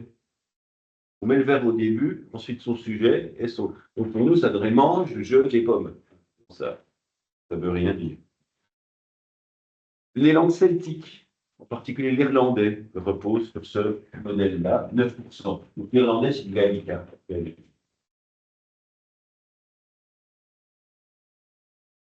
puis alors, on a tout un ensemble de subdivisions avec les pourcentages qui restent.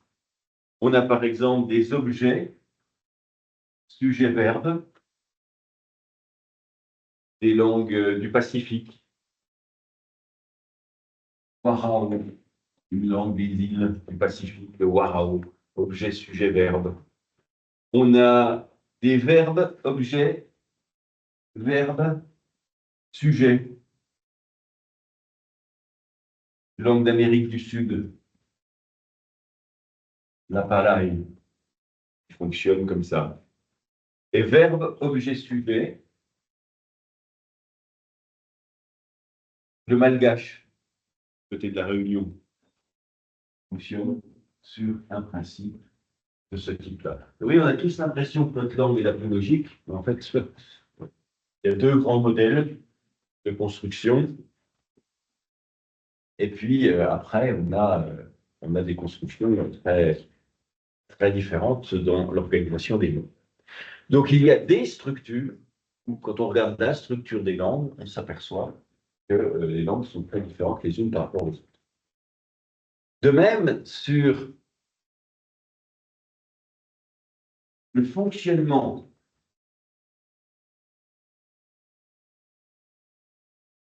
des langues, on a trois grands modèles aussi de fonctionnement des langues. Qu'est-ce qu'on appelle le fonctionnement? C'est comment elles organisent leur grammaire. Alors, ça, c'est la structure, mais plus généralement, nous avons ce qu'on appelle des langues flexionnelles. Les langues flexionnelles, c'est des langues qui font varier les mots, les uns par rapport aux autres, en fonction, selon leur fonction. Nous avons un mot, et ce mot, il prend différentes caractéristiques selon la fonction qu'il a dans la phrase. C'est ce qu'on appelle aussi les langues à déclinaison. Le latin, le grec, l'allemand. Si vous dites « j'ai vu la rose est dans le jardin », la rose se trouvera sur un principe rosa comme ça. Si vous dites « j'ai une rose »,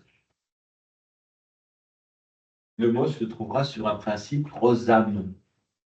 Et puis si vous dites « les fleurs de la rose », prendra une terminaison qui est de ce type-là, rosae. Donc en fonction de l'usage grammatical, selon la fonction du mot, il change de forme. C'est ce qu'on appelle les langues flexionnelles. Donc, je répète, il y a le grec qui est comme cela, il y a le latin, il y a l'allemand, et il y a le français. Le français est une langue flexionnelle. Autrement exprimé, on fait varier les mots en genre. On fait varier les verbes. Un verbe en français, ça a une petite centaine de terminaisons différentes. Donc, le verbe, il a des variations, il flexionne.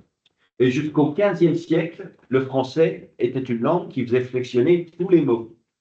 C'est-à-dire comme le latin, l'allemand, il y avait des variations de tous les mots selon deux modèles qu'on appelle le sujet et le moyen.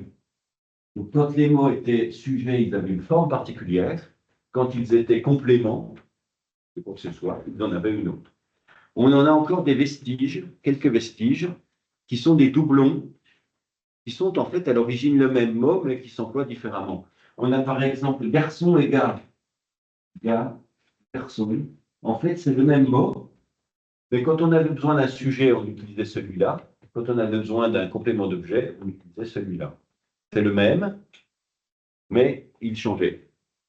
La plupart des mots du français n'ont gardé qu'une seule forme, mais certains, on en a gardé deux qui étaient les deux formes. C'était le cas de autre et autrui. Autre et autrui, c'est aussi le même. C'est le même, mais à des actions différentes. On en a dans les insultes aussi. On a pute et putain, c'est le même. C'est le même, mais simplement, d'un côté c'est un sujet, puis de l'autre côté c'est un complément. Donc on a des variations qui apparaissent dans les langues dites flexionnelles.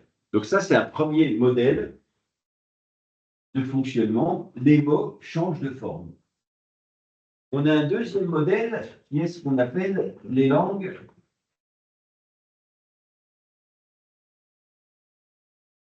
invariables, qu'on appelle aussi isolantes. Isolantes.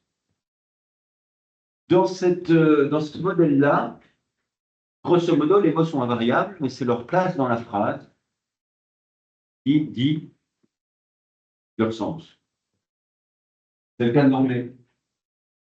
Si je dis Peter liked cats, Peter liked cats, Pierre aimait les chats, je change l'ordre des mots et ben, ça ne fait aucune transformation pour aucun d'entre eux. Cats like Peter. Alors en français, ça change. En français, le verbe va changer de forme. Mais en anglais, il n'y a quasi aucune transformation.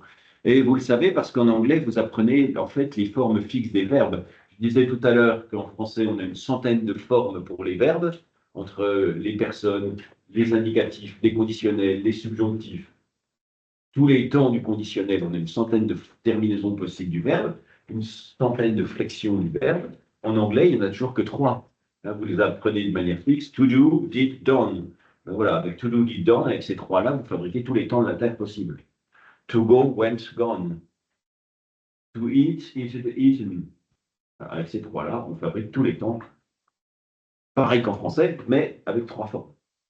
Donc, c'est ce qu'on appelle les langues invariables ou les langues isolantes. En fait, les mots ne fluctuent quasiment pas.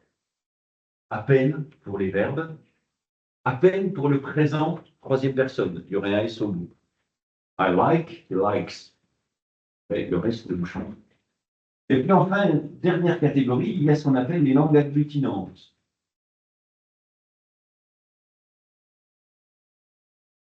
Les langues agglutinantes, elles consistent à ajouter des petits morceaux dans les mots qui vont donner leur fonction.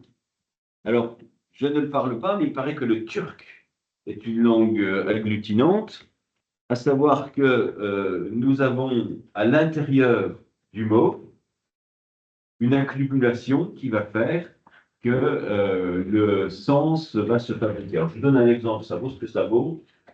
Si vous prenez le mot pont, il y aura copro, avec un accent là-dessus.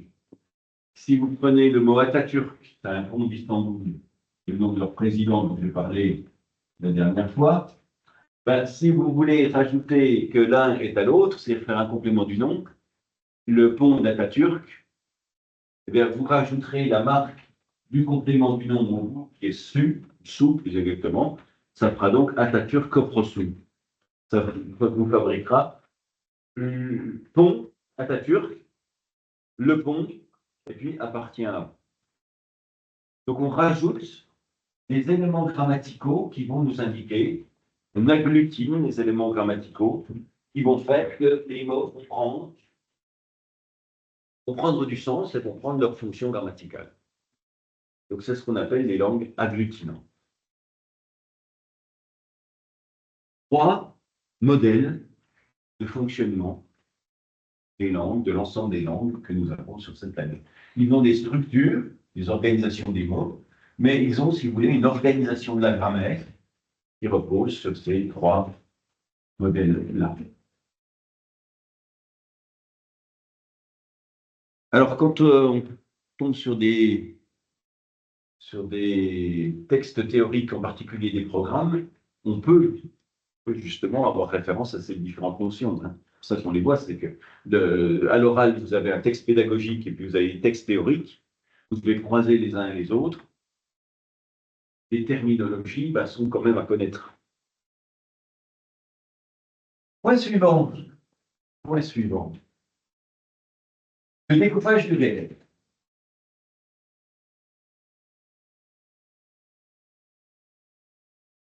Découpage du réel.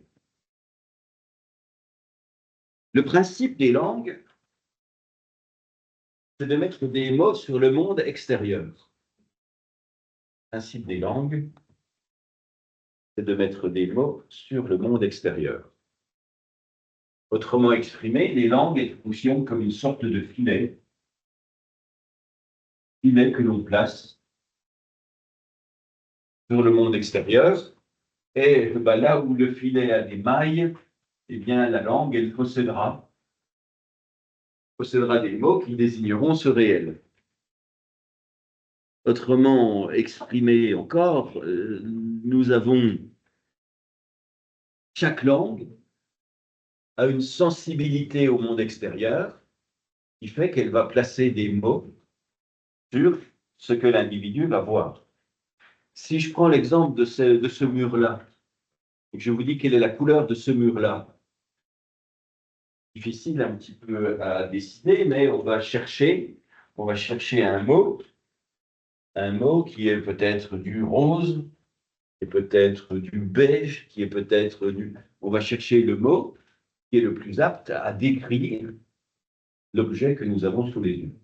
Quand on a un ordinateur qui a un appareil photo qui a 1 million de couleurs, il est évident qu'on n'a pas 1 million de mots pour désigner les variations de ces couleurs-là.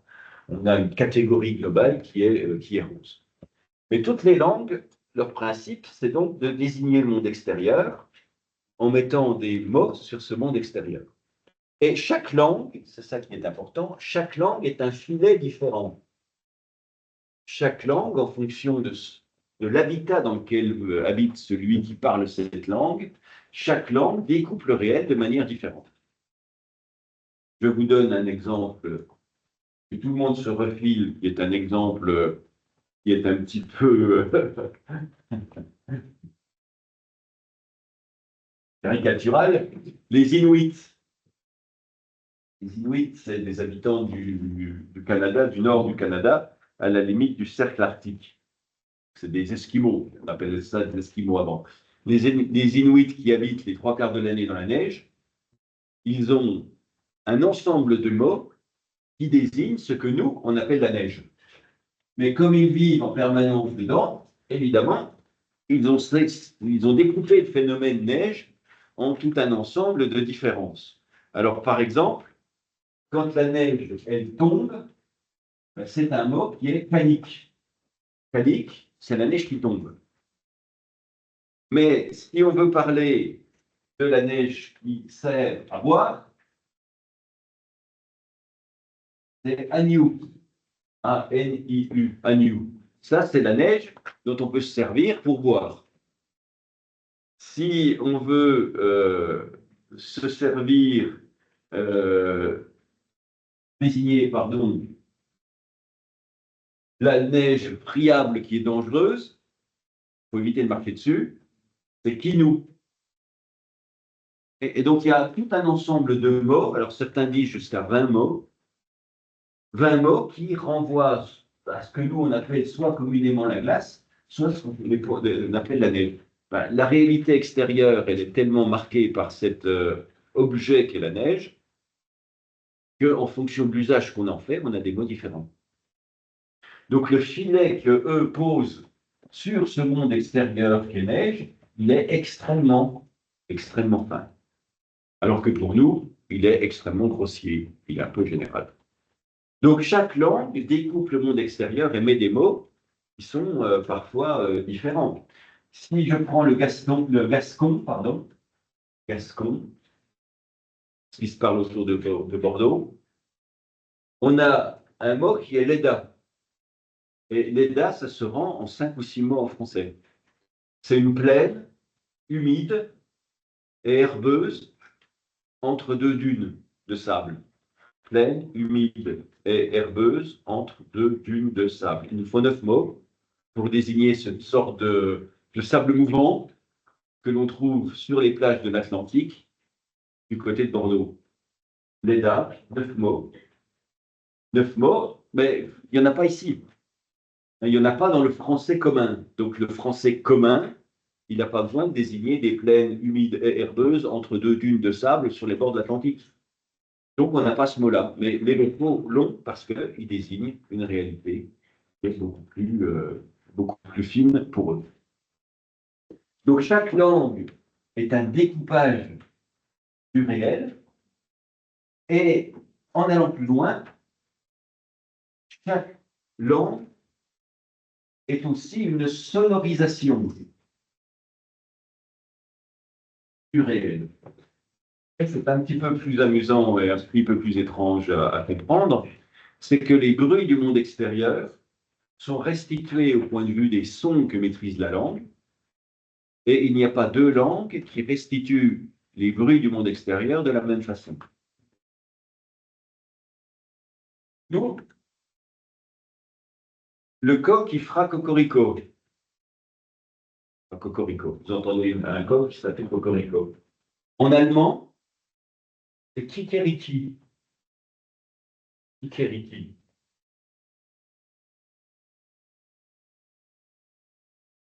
Qu'est-ce qu'entend un Allemand? Il n'attend pas cocorico, il entend kikeriki. Parce que les sons de l'allemand servent à calquer les bruits extérieurs du monde et on les calque de manière différente. En portugais, c'est cocoroco. C'est cocoroco. Et en anglais, c'est comment? Quel bruit fait le coq en anglais? Il fait cook a little do. Cook a little do. Cook a little do. Donc c'est autre chose. Une voiture en français, ça fait vroom vroom. Vroom vroom. Un moteur. En allemand, ça fait broum broum, avec un B. Vous avez déjà vu des bandes dessinées dans lesquelles il y a le coup de feu. Ben, ça fait pan en français, ça fait pow, P-A-W en anglais. Les sons du monde extérieur sont sonorisés de manière différente d'une langue à une autre. Ces langues sont des découpages du réel et sont des découpages du réel différents. Donc on a des équivalents d'une langue à une autre, mais pas toujours de manière identique. Point suivant, polysémie des langues. Il me reste 3 points à voir sur ce cours. Polysémie des langues. Chaque langue a un volume de mots, un nombre de mots. Ces mots, donc il y en a à peu près 60 000 en français, ces mots ont un sens. Mais ce sens, il peut être plus ou moins important. Les sens peuvent être plus ou moins nombreux. Si je prends le mot voiture, par exemple, voiture, ce mot-là aura une définition un peu différente, désignera des objets différents en fonction du contexte. Le sens, si je vous dis il y a des voitures sur le trottoir, vous imaginez évidemment cet objet-là. Si je vous dis en revanche, le contrôleur nous a dit de monter dans les voitures, un contrôleur voiture, ce sera un wagon de chemin de fer. Si je dis à un enfant de 3 ans, prends ta voiture et puis monte dans ta chambre, on imagine que c'est un petit objet rond comme ça, c'est un jouet. Donc le mot voiture en lui-même, il a une amplitude de sens qui est différente d'une langue à une autre. Donc les mots ont plusieurs sens et ces sens peuvent varier d'une langue à une autre. La polysémie, on fera 2 cours là-dessus, parce que c'est l'épreuve numéro 3 du concours. Dans l'épreuve numéro 3 du concours, on vous pose une question toute simple, en apparence. C'est ligne 4. Vous avez le mot voiture, par exemple. Quel est son sens? Et c'est la différence entre le sens du dictionnaire et le sens contextuel, le sens dans le texte. Quel est le sens normal, habituel de voiture? Quel est le sens dans le texte-là que nous avons de ce mot-là? Quel est le sens que communément le mot a et précisément lequel est utilisé dans l'extrait que vous avez ici. Là. Donc on fera 2 cours là-dessus. C'est une manière de perdre ou de gagner des points de manière assez simple, de bien comprendre qu'il y a 2 sens, plusieurs sens pour les mots, le sens en soi peut être multiple, mais il peut y avoir aussi des sens dans le contexte du mot. Et si je vous dis, après son vol, la pile a déposé la bague dans son lit, les plis, ça a la tendance à embarquer les objets brillants. Après son vol, la fille a déposé la bague dans son lit. Ben, quel est le sens de vol? Ben, vol, c'est un mot qui a 2 origines. C'est pour ça qu'il a 2 entrées dans le dictionnaire. C'est volere, ça, et puis volare, piquer ou planer. Voler avec des ailes ou piquer des choses dans la poche de son voisin. Donc, après son vol, est-ce que la pie a volé une bague et l'a mis dans son lit, sens numéro 1, ou elle s'est envolée et est allée jusqu'à son lit, sens numéro 2. Quel est le sens de vol dans la phrase suivante? Là, il y a 2 sens dans le dictionnaire, ça c'est le sens propre, puis il y a un sens contextuel ici qu'il faut essayer de déterminer. Et si je vous donne cette phrase-là, c'est que justement, il n'y a pas moyen de savoir. Hein, ça peut être l'un ou l'autre. Les mots ont donc un sens propre et un sens contextuel. Et ces sens des mots changent avec les langues. Il y a un mot anglais qui est crane. Crane. Alors, ça ne veut pas dire crâne, hein, c'est un faux ami, ça ne veut pas dire crâne du tout. Comment on dit le crâne, parce qu'on a la tête en anglais? Skull, S-K-U-2-L, skull. Crane, c'est une traduction littérale, en français, c'est grue. C'est une sorte de héron, c'est un échafaude, c'est une sorte de héron. Un héron, une grue. Ben, si vous décrivez une femme en anglais avec ce mot de crane, ça voudra dire qu'elle est haute sur pattes. Les chasseurs, ça a des grandes pattes. Donc c'est une grande perche. En revanche, si on traite une femme de grue en français, eh bien, ça a un sens tout à fait différent. C'est lié plutôt à la moralité, ou à son action, ou à sa supposée amoralité, plus exactement. Donc le mot est traduisible, littéralement, de l'anglais au français, mais le problème, c'est qu'il a des sens contextuels, ou des sens, une polysémie de sens, qui n'est pas du tout liée aux mêmes imaginaires. Cela se traduit en particulier par toutes les expressions. Il pleut des cordes en français, celle-là vous la connaissez sans doute. Comment cela se dit en anglais? Il pleut des cordes. On voit bien en français quelle est l'origine. Il y a de l'eau qui tombe tellement brue qu'on a l'impression que ça forme une sorte de fil unique. Il pleut comme s'il tombait des cordes et non pas de l'eau.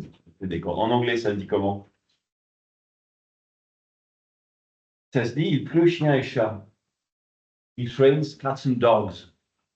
De chien et chat. Et ben, en réfléchissant, on peut peut-être trouver l'explication. C'est que l'eau fait un effet à nous, comme l'effet que fait un chien sur un chat. Peut-être opposition, les deux sont opposés, nous sommes opposés à l'eau. Il fait de l'eau, l'eau tombe du ciel comme un chien ferait avec un chat, c'est-à-dire de manière violente, de manière brutale, mais bon, peut-être l'explication. En français, les poules auront des dents. Quand les poules auront des dents, est-ce que quelqu'un sait comment ça se dit en espagnol? Cuando las reinas tendrán pelos. Ceux qui ont fait de l'espagnol, cuando las reinas, quand les grenouilles, tendrán, c'est un futur, tendrán, tener, tendrán pelos. Quand les poules auront des dents, ça se dit en espagnol quand les grenouilles auront des poils. Bon, voilà, c'est un imaginaire. Les langues, c'est des mots, et ces mots ont un imaginaire particulier.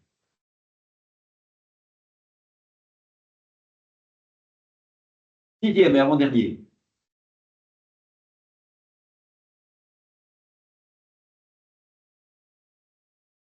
Les morphèmes. Vous vous rappelez, c'était mon cours de la semaine dernière, que nous avons des sons, 37, des phonèmes, et ces phonèmes s'organisent en mots. Ces mots, on leur donne trois noms en fonction de la grammaire. Les Français et les Britanniques appellent ça plutôt des morphèmes. On trouve aussi dans les grammaires le mot de monème, parce qu'on retrouve mono, unique. Morphée, on retrouve forme. Monème, on retrouve mono, un. C'est aussi le son. Historiquement, ça s'appelle des signes. S-I-G-N. C'est le premier nom qu'on leur a donné, signe. C'est un linguiste qui s'appelle Ferdinand de Saussure. C'est un linguiste suisse, pardon, genevois, suisse, Ferdinand de Saussure, qui, autour de 1902, a émis cette idée que, révolutionnaire, les mots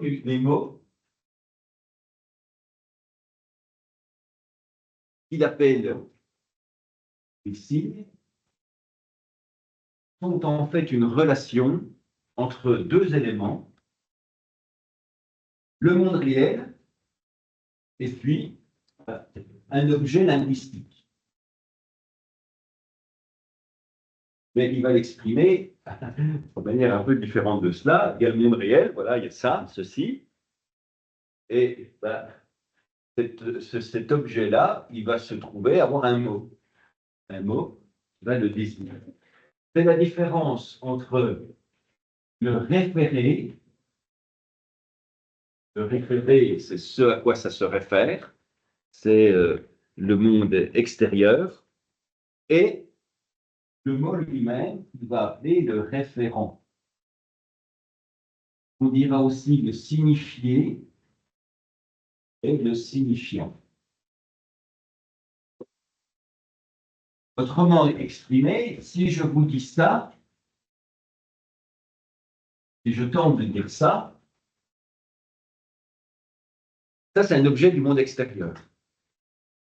C'est ce qu'on appelle un référé ou un signifié. Et avec ça, va un mot. Alors, si vous avez l'esprit très critique, vous me direz que c'est un croquis. C'est un schéma. Si vous avez l'esprit un peu plus conceptuel, vous me direz que c'est une voiture. Mais en tout cas, vous voyez, avec un objet du monde extérieur, il y a un signe, va un référent, va un signifiant. En linguistique, on préférera maintenant dire morphème ou monème, un objet. Et Saussure amène cette idée tout à fait révolutionnaire en 1902, que ces objets linguistiques, ils sont arbitraires. Alors, on vous parlera souvent dans les textes techniques de l'arbitraire du signe ou l'arbitraire du morphème, l'arbitraire du monème. Qu'est-ce que ça signifie? Ça veut dire qu'ils n'ont pas une valeur les uns par rapport aux autres supérieure. Car, cocher, voiture, tout ça c'est arbitraire. C'est propre à la langue. Ça n'a pas de réalité particulière en soi. C'est lié à ce que je disais tout à l'heure, le fait que pendant longtemps, on a cru que chaque objet avait un vrai nom en soi, masqué dans les langues actuelles. Et on essaie de chercher ce vrai nom. 1902, vous voyez que c'est très récent, en 1902, on a la linguistique prend une option, la petite Ferdinand de Saussure, dit non, les objets, chaises, arbres, platanes, n'ont pas un vrai nom universel, qui leur colle à la peau. Tous les noms de toutes les langues sont arbitraires. Elles dépendent de chaque langue. Il y a donc un arbitraire du signe. Donc, quand on parle d'arbitraire du signe, c'est une référence à Ferdinand de Saussure, c'est l'élément central et fondateur de la linguistique moderne. C'est qu'en fait, le monde extérieur, il est dit par des mots. Le monde extérieur est dit par des mots. Et tous les mots se valent d'une langue à une autre. Il n'y a pas un supérieur à l'autre. Ces mots, on les appelle des signifiants, des référents, des signes. Et pour faire le même, c'est la même chose. En tout cas, tous désignent, dans une langue particulière, la réalité extérieure. Sur ces morphèmes qu'on aime ici, on en distingue deux catégories. On distingue deux catégories. Ce qu'on appelle les morphèmes lexicaux, on appelle aussi des lexèmes.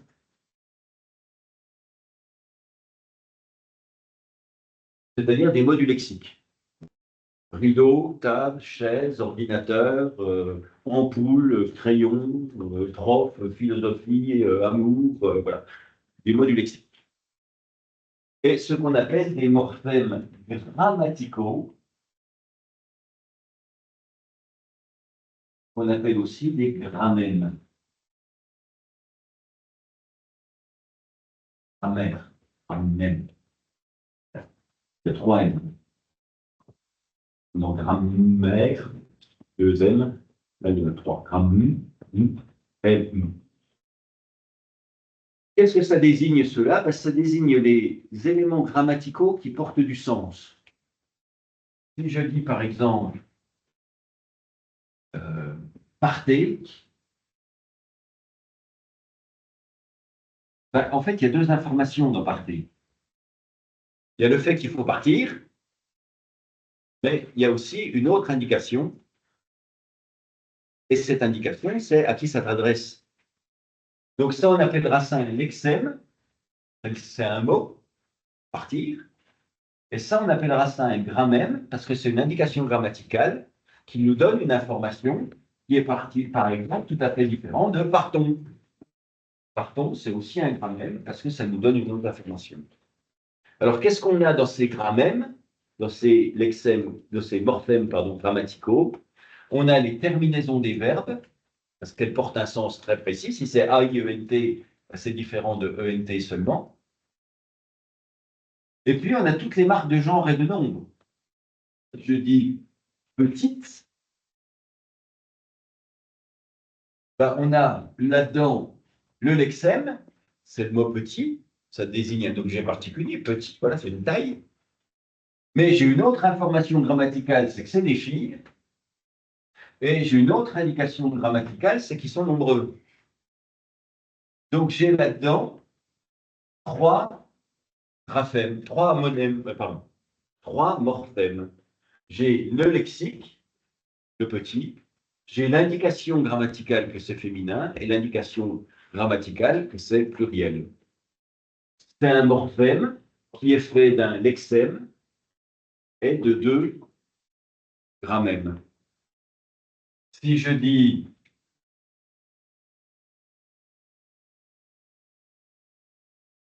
voilà des réponses constructives, voilà des réponses constructives, ben, là-dedans, j'ai le verbe construire, j'ai l'indication que c'est pluriel, j'ai l'indication que c'est féminin, et puis j'ai aussi une autre indication, c'est que c'est un adjectif. Constructif. Constructive, c'est pas construction. Construction, c'est un objet. Constructif, c'est un adjectif. Donc j'ai des indications, vous voyez, multiples là-dedans. Ça forme un morphème. mais ce morphème contient un lexème, un module lexique, une indication grammaticale que c'est un adjectif, une indication grammaticale que c'est féminin, une indication grammaticale que c'est pluriel. Donc les mots sont fabriqués par des phonèmes, ça c'est une affaire, mais on distingue dans les mots, on distingue dans les morphèmes, on distingue ce qu'est le lexique proprement dit, c'est-à-dire le mot qui est dans le dictionnaire, et les indications grammaticales qui lui donnent davantage de sens. Chevaux, ben c'est cheval, ça c'est le lexème, mais il y a un grammème, il y a un mention de pluriel là-dedans. Une indication que c'est pluriel. Donc nous avons deux indications. Nous avons un morphème lexical et nous avons un morphème grammatical. Un morceau du lexique et un morceau du grammatical.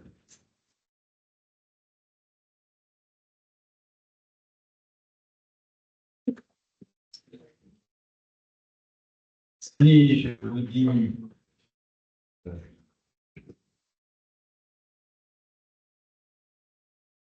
sérénité,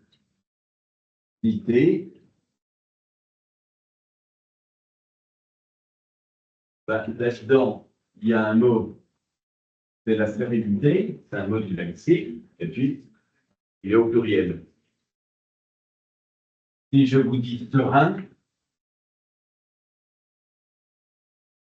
ben, il y a aussi le mot lié à sérénité, sauf que c'est un adjectif.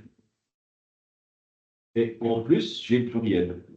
Si je vous dis sereinement, il y a sérénité, il y a le fait que c'est un adverbe. Et en plus, c'est un adjectif au féminin, sereinement. Et donc les mots, ils se divisent en ce qui relève du lexique, ça peut être un verbe, ça peut être un nom, mais en éléments grammaticaux qui s'accrochent de Bon, ben, ça sera tout le dernier point, c'est tout pour aujourd'hui.